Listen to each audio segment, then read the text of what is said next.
அது மட்டும் இல்லாம பொதுமக்களும் என்ன தெரிஞ்சுக்கணும்னா, விஜய் அவர்கள் எடுக்கக்கூடிய இந்த டெசிஷன் ஆகப்பட்டது அப்சல்யூட்டா கரெக்ட். காரணம் என்னன்னா, crowd control and mass management guidelines issued by the Ministry of Home Affairs, Government of India 4/3/2025 அன்னைக்கு அப்ரூவ் பண்ணிருக்காங்க, அப்டேட் பண்ணிருக்காங்க. அந்த கைட்லைன் படி எடுத்து பார்த்தீங்கன்னா அடிக்வேட் அரேஞ்ச்மெண்ட் பண்ணி தான் ஒரு இடத்துக்கும் போகணும். இதை விஜய் அவர்கள் முழுசா புரிஞ்சுக்கிட்டு தான் இந்த கைட்லைனை வந்து முழுசா செயல்படுத்தணும்னா நிறைய போலீஸ் அபிஷியல்ஸ் அங்கே இருக்கணும். பிளஸ் திருப்பி அவர் போறதுனால கூட்டம் சேர்ந்துடக்கூடாது.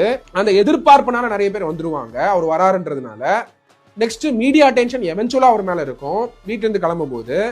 இதெல்லாம் யோசிச்சு இது வேணாம் அப்படின்னு தான் விஜய் அவர்கள் இப்ப 41 ஃபேமிலிய மெட்ராஸ்ல ஒரு முக்கியமான இடத்துல, அதாவது எல்லா வசதிகளும் அவங்களுக்கு தேவையான எல்லா விஷயத்தையும் செஞ்சு அது அப்ரூவலோட கொடுத்து அதுக்கான டாக்குமெண்ட்ஸ் கொடுக்கறதா இருக்காரு விஜய் அவர்கள், தமிழக வெற்றி கழகம்.